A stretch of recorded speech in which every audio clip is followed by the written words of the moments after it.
So మీరు coaching compulsory అని అన్నారు కదా!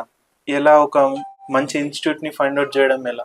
మంచి ఇన్స్టిట్యూట్ని ఫైండ్ అవుట్ చేయడం ఎలా అంటే, మీరు ఆ ఇన్స్టిట్యూట్లో చేరే ముందు, ఫీజు కట్టే ముందు ఆ ఇన్స్టిట్యూట్కి విజిట్ వెళ్ళండి.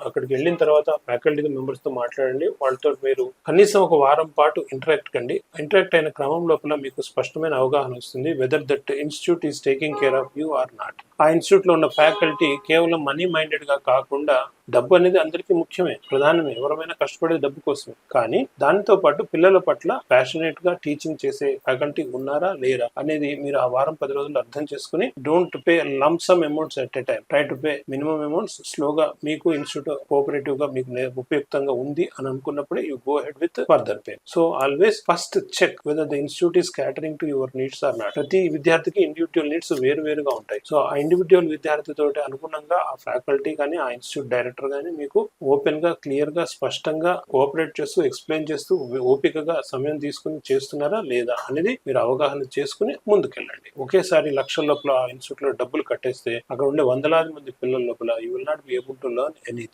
So try to seek proper advice, take proper decision. ఎందుకంటే ఆప్షనల్ ఎంపిక ఎంత ముఖ్యమో, ఇన్స్టిట్యూట్ మీరు కోచింగ్ తీసుకునే ఇన్స్టిట్యూట్ ఎంపిక కూడా అంతే ముఖ్యం.